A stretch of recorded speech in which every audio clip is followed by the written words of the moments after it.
Halo, selamat pagi teman-teman dan saudara-saudara yang terkasih dalam Kristus. Aku hari ini membuat catatan pribadi dan mungkin aku juga boleh sekalian share sama teman-teman semua.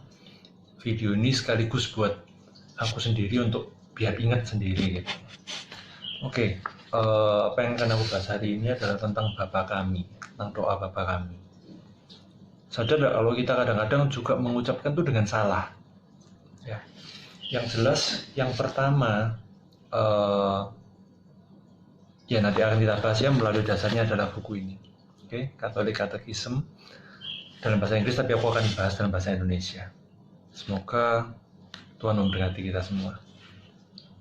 Oke, ada pertanyaan pertama ya. Kenapa doa Bapa Kami adalah doa yang paling sempurna? The most excellent vocal prayer. Oke, jawabannya gini. Karena doa Bapa Kami adalah doa yang diajarkan oleh Tuhan Yesus sendiri. Karena juga adalah merupakan suatu kesimpulan dari perjanjian lama dan juga perjanjian baru. Dan adalah doa yang sempurna dan tidak egois, yang berakar pada spirit of divine filiation, yang berakar pada jiwa anak-anak, jiwa filiation. Jadi filia itu artinya adalah anak-anak, cinta anak, makanya menyebutnya Bapa Kami, bukan Allah kami, bukan Tuhan kami, tapi Bapa kami. Oke, ya itu kayak gitu. Oke, dan ini ada pertanyaan selanjutnya. Kenapa merupakan doa perfect dan unselfish love? Doa yang sempurna dan tidak egois. Karena kita memberi dalam doa itu, dalam waktu kita mengatakan doa itu, kita memberikan diri kita sepenuhnya kepada Tuhan. Dan kita juga meminta padanya hal-hal yang terbaik, tidak hanya untuk kita sendiri, tapi juga untuk semuanya. Makanya berilah pada kami, bukan berilah pada saya. Oke, pertanyaan ketiga. Is the Our Father also the most excellent prayer of the Church? Apakah juga merupakan doa yang paling sempurna dalam gereja? Jawabannya iya. Didoakan di gereja sejak dari awal gereja itu dibentuk. Gereja dibentuk oleh Tuhan Yesus Kristus dan setelah itu diturunkan pada para rasul kan. Ketika para rasul minta doa itu bagaimana? Ya, itu akhirnya selalu Tuhan mengajarkan doa Bapa Kami dulu. Dan juga dalam setiap ofisi selalu didoakan. Makanya doa itu misalnya dalam baptis, dalam krisma, dalam ekaristi, sebelum kita terima komuni kan selalu ada doa Bapa Kami. Kenapa ya? Karena doanya adalah doa yang paling sempurna. Kayak gitu. Makanya kita harus melakukan juga dengan cara yang sempurna. Yang pertama adalah ya kita mendoakan tuh bukan cepet-cepetan ya. Itu yang pertama. Jelas kalau kita doanya cepet-cepetan ya itu dampaknya kita nggak merasakan apa manfaat doanya. Kadang-kadang cuma doa hafalan. Kenapa orang bilang kalau orang Katolik kok doanya hafalan aja, nggak spontan? Sebenarnya gunanya adalah dengan doa hafalan, maka banyak doa yang diungkapkan, dinaikkan kepada Tuhan bersama-sama. Dan itu dikatakan sehati, karena kalau dua atau lebih orang berkumpul, maka di situ Tuhan hadir kan? Sama doa kalau sama-sama yaitu Tuhan hadir. Dan kalau doa Bapa Kami itu nggak hanya di gereja aja, bahkan ya kalau doa-doa di puji syukur itu sudah bagus karena didoakan bersama-sama seluruh dunia dalam artian dalam terjemahan yang berbeda. Kalau doa Bapa Kami itu orang Kristen Protestan pun juga mempercayainya. Oke, kayak gitu. Oke, lanjut ya. Sedikit berapa permintaan yang ada dalam doa Bapa Kami. Ada 7. Yang 3 pertama kepada Tuhan sendiri, yaitu untuk kemuliaan Bapa, dan 4 lagi adalah untuk apa yang kita inginkan untuk kita dapat dari Bapa kita. Oke, sekarang per kalimat. Kalimat pertama ya. Bapa Kami, kata-kata Bapa Kami, Our Father. Apa maksudnya? Kenapa kita bisa menyebutkan sebagai Bapa? Jawabannya ya, karena He has been revealed to us by the Son of God made man. Dia sudah ditunjukkan pada kita, dia sudah dibuka pada kita oleh Tuhan Yesus sendiri, yaitu Putra Allah, dan kita akan disebut sebagai sahabat-sahabatnya. Jadi kita bukan lagi disebut hamba, tapi kita disebut sebagai sahabat. Karena itu kita juga menjadi anak adopsi Tuhan. Sejak perjanjian baru kita sudah menjadi anak, sudah bukan menjadi ciptaan Tuhan saja, tapi juga menjadi anak. Melalui apa? Nah, di sini dituliskan through the reception of baptism, dalam nama Bapa dan Putra atau Anak dan Roh Kudus. Kita sudah menjadi anak Tuhan. Oke, anak Allah, sorry. Oke, ini sudah minggu lalu soalnya, jadi agak-agak kagok ngomongnya ya. Oke, what do we express when we say who art in heaven? Apa yang kita katakan, apa yang kita ungkapkan ketika kita berkata yang ada di surga? Oke, ini jawabannya. Yang ada di surga itu bukan ngomong semata-mata tentang tempat saja, tapi tentang kemuliaan juga. Jadi kalau kita misalnya bilang ya, seseorang yang ada dalam kebahagiaannya, atau seseorang yang ada dalam masa kejayaan. Oke.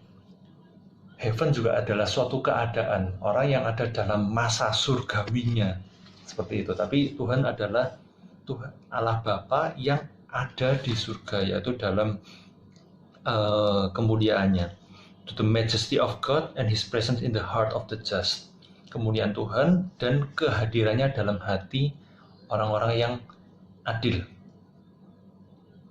Heaven, the house of the Father, is our true home, towards which we aspire and to which we already belong. Oke, ya seperti itulah intinya ya. Oke, selanjutnya setelah kita minta itu kan kita ada kata-kata ya, Bapa kami yang ada di surga, dimuliakanlah namamu, hallowed be thy name. Oke, apa artinya? Kita meminta pada Tuhan supaya nama Tuhan diketahui dan dihormati oleh semua manusia. Itu arti permintaannya. Lalu ada lagi permintaan, thy kingdom come, datanglah kerajaanmu. Apa artinya dari kerajaanmu? Sebenarnya artinya kita memang nggak boleh memaksakan untuk orang masuk ke dalam Katolik ataupun Protestan, ya, ataupun untuk percaya kepada Yesus. Tapi kita boleh mendoakan agar mereka semakin tahu jalan pintas menuju keselamatan yang lebih enak, yaitu melalui Yesus Kristus. Kayak gitu. Jadi dengan kita mendoakan datanglah kerajaanmu, kita berharap bahwa kerajaan Tuhan datang ke dalam hati semua manusia, dan ya, and finally we all may be admitted to the kingdom of God's glory, dan akhirnya kita juga boleh ada sebagai member dalam kerajaan Tuhan. Oke, pertanyaan selanjutnya ini yang sangat menarik. For what do we pray when we say thy will be done on earth as it is in heaven? Apa yang kita minta dalam kalimat jadilah kehendakmu di bumi seperti di surga? Ini dia. Teman-teman, saudara-saudara, kita seringkali kalau doa ya kita hafal-hafalan kayak gini. Jadilah kehendakmu di atas bumi seperti di surga. Oke. Apa yang Anda bayangkan? Kalimat ini seperti gini ya, jadilah kehendak Tuhan. Oke, jadilah kehendak Tuhan, ya terjadilah Tuhan mau apapun. Terus ada lagi kalimat di bumi seperti di surga. Jadi apa yang terjadi di bumi itu sama kayak di surga. Ini yang kadang-kadang banyak sekali orang mungkin ya saya dari kecil kayak gitu sih. Jadi kita membayangkan bahwa kesenangan-kesenangan kita di bumi ini nanti di surga itu akan seneng kayak gitu. Kita senang main game, oke, main game. Terus kita senang makan, terus nanti di surga juga kayak gitu. Padahal sebenarnya enggak. Kesenangan orang di surga itu adalah sudah seperti malaikat. Mungkin kalau ingat apa yang ditanyakan sama orang Saduki ya, kan Tuhan Yesus ada jawab sama firman hari ini tanggal 3. Hari ini firmannya adalah tentang orang Saduki, itu nanya Yesus, dan Tuhan Yesus menjawab bahwa manusia akan hidup bagai malaikat di surga, bukan sebagai, tapi bagaikan ya. Bagaikan itu jadi mirip. nggak ada nafsunya lagi, tapi dia bahagia dengan menuruti karya Allah, dengan menuruti kehendak Tuhan. Kalau kita kan bahagia kalau kita bisa melakukan sesuatu yang kita senang, kehendak kita. Tapi nanti kita bisa menuruti kehendak Tuhan dan kita senang. Itu sebenarnya. Ya. Dan artinya ini, Thy will be done on earth as it is in heaven. Itu kan kalau kita bayangkan dalam bahasa Latin ya, fiat voluntas tua sicut in terra, sicut in cielo et in terra. Artinya jadilah kehendakmu seperti di surga, itu ada di bumi, et in terra. Jadi juga terjadilah di bumi. Nah, di Indonesia diubah jadi di bumi seperti di surga. Oke, nggak masalah sih selama kita doanya benar, yaitu terjadilah kehendakmu di atas bumi ini seperti dalam surga, yang mana artinya adalah, nah ini nih, we pray that all human beings may obey God on earth as willingly as the saints and angels obey Him in heaven. Jadi kita berdoa supaya semua orang di bumi juga menuruti kehendak Tuhan, seperti para orang kudus dan malaikat menuruti Tuhan juga di surga dengan bahagia, kayak gitu. Itu artinya. Oke, ini bagian terpentingnya kenapa, makanya judulnya di video ini adalah kenapa kita melakukan doa Bapa Kami dengan salah selama ini. Ya, oke, selanjutnya ya, lanjut aja, ini tinggal sedikit soalnya. What do we ask from God? Apa yang kita minta dari Tuhan ketika kita minta pada Tuhan? Give us this day our daily bread. Berilah kami rezeki yang secukupnya. Oke. Kalau dalam bahasa Latin panem nostrum, ya, panem itu, pan itu kan pan itu roti artinya ya. Jadi kita minta roti, makanan yang secukupnya hari ini. Apa artinya sebenarnya? Artinya sebenarnya adalah kita meminta Tuhan untuk menyediakan support pada material life dan spiritual life kita. Jadi supaya kita ini dipenuhi kebutuhan materinya, kita bisa hidup, dan secara jiwa pun kita juga bisa hidup. Gitu. Jadi bukan cuma materi tok kita makan, enggak, tapi kita juga secara jiwa kita juga bisa, supaya nggak sampai, kalau boleh kita nggak sampai mengalami namanya aduh kok kekosongan ya, aduh aku merasa bersalah sekali, nggak enak rasanya hatiku, aduh aku merasa gimana ya habis melakukan ini ya, salah. Jadi kita berdoa supaya kita diingatkan dari awal kayak gitu. Jadi Tuhan tuh baik, ngasih kita paket semuanya, nggak cuman kecukupan tapi ya ketenangan hati kita juga. Oke? Lalu apa yang kita minta pada Tuhan ketika kita ngomong ampunilah kesalahan kami seperti kami mengampuni yang bersalah kepada kami.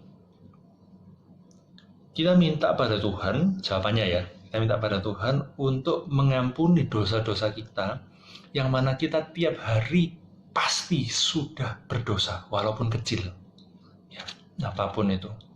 Dengan kita cuma ngomong, enggak kok aku enggak berdosa kok, kesombongan seperti itu sebenarnya sudah sedikit berdosa. Ya, walaupun dosanya adalah dosa venial, bukan dosa mortal ya. Venial ini kalau dalam bahasa Indonesia entah kenapa dijadikan dosa ringan.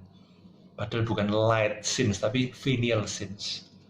Dan dosa berat adalah dosa mortal. Padahal mortal artinya adalah maut, dosa yang membawa maut. Jadi langsung mengoffend Tuhan, langsung menyedihkan hati Tuhan. Membunuh contohnya. Nah, kalau dosa-dosa kita yang venial itu adalah dosa-dosa yang misalnya kita sedikit sombong ya, kita ngomong, "Enggaklah Tuhan, aku tidak dosa." Itu sebenarnya termasuk juga sedikit membuat Tuhan sedih. Jadi itu agak berdosa juga sebenarnya. Jadi di sini kita minta pengampunan. Kita minta pengampunan karena kita ya cinta sama Tuhan kan. Kita minta supaya Tuhan nggak sedih lagi. Dan kita juga minta supaya kita selalu bisa mengampuni orang yang bersalah. Karena kalau kita sudah berdosa, ya wajar dong kita mengampuni orang berdosa sama kita. Masa kita sombong-sombongan? Kan juga ada di Alkitab ya, kalau orang yang berutang berapa dinar diampuni sama raja, lalu dia malah nggak mengampuni temennya, apa yang terjadi? Ya rajanya nggak senang. Maksudnya rajanya berharap ketika dia mengasihi, dia nggak berharap untuk dikasih kembali juga langsung, tapi paling nggak mengasihi raja ini kembali dengan cara mengasihi teman-temannya. Seperti itu. Dari hatinya, intensinya. Oke. What do we ask from God when we say and lead us not? Oke, apa yang kita tanyakan ketika lead us not itu temptation. Jadi jangan masukkan kami ke dalam pencobaan, bukan percobaan ya. Percobaan itu trial, percobaan lab. Kita netes-netes NaCl, H2SO4, membuat titrasi itu percobaan. Pencobaan adalah ujian hidup, ya sesuatu yang sulit. Jadi terutama pencobaan itu bukan cuma sekedar masa sulit, terutama adalah ketika kita dihadapkan untuk kemungkinan kita berdosa, agar kita dijauhkan dari situ. Contoh, orang laki-laki ya, seringkali berdosa adalah kalau lihat iklannya mengandung suatu konten yang tidak senonoh, tidak bagus ya, memancing-mancing hasrat seorang laki-laki. Nah, hal ini nggak bagus, jadi kita minta sama Tuhan, bahkan kalau bisa iklan-iklan ini nggak lewat di depan kita, walaupun ya kenyataannya bakalan lewat, tapi kadang-kadang itu intinya Tuhan mau menguatkan kita. Tapi kita minta kalau yang kita nggak kuat, jangan lewatkan di depan kita sehingga kita tergoda. Nah, jadi setelah kita juga minta rezeki tadi, dan kita juga minta rezeki spiritual, yaitu dalam bentuk ini, kita diselamatkan oleh Tuhan. Nah, paling enggak we ask for discernment to recognize. Artinya kita minta discernment. Discernment itu gimana ya? Jadi kalau kita meminta pengetahuan, contohnya, saya kalau baca di situs ini isinya memang tentang komik sih sebenarnya, komik-komik biasa, komik action. Tapi setelah itu muncul, seringnya iklannya adalah gambar-gambar yang tidak senonoh. Oke. Ya jangan baca. Ini gitu. Jadi kita bisa discern, kita bisa tahu dari awal untuk nggak mendekati sesuatu yang mungkin bisa menjatuhkan kita ke dalam dosa. Oke. Lalu what do we ask from God when we say? Apa yang kita minta pada Tuhan ketika kita berkata, bebaskan kami dari yang jahat. Tapi bebaskanlah kami dari yang jahat. Oke, jahat itu nggak cuman semata-mata tentang realita abstrak atau tentang seseorang. Tentang realita abstrak atau tentang kejahatan itu seperti ini. Jauhkan kami dari kejahatan-kejahatan orang, dari yang jahat, dari kita berbuat jahat, bisa juga. Tapi lebih terutama kepada pribadi yang jahat itu sendiri, yaitu siapa? Satan, the fallen angel who resists God and his salvific design. Malaikat yang sudah jatuh dan menolak karya keselamatan Tuhan bagi manusia. Oke? Dan terakhir, why do we add amen? Kenapa kita menambahkan amin di kalimat terakhirnya? Karena dalam doa itu kita perlu mengungkapkan hasrat tulus kita untuk obtain what we ask, untuk mendapatkan apa yang kita minta di dalam doa itu. Jadi kita perlu mengatakan amin. Dan kita sangat percaya, confident bahwa Tuhan mendengarkan apa yang kita minta. Oke, itu hari ini, minggu lalu itu kayak gitu. Jadi ini saya buat note, kalau teman-teman yang mendengarkan, semoga ini berguna buat teman-teman. Monggo kalau mau silakan tanya, tinggal leave di komen atau paling enggak ya beberapa lama, paling lama lah 1 minggu saya akan pasti jawab.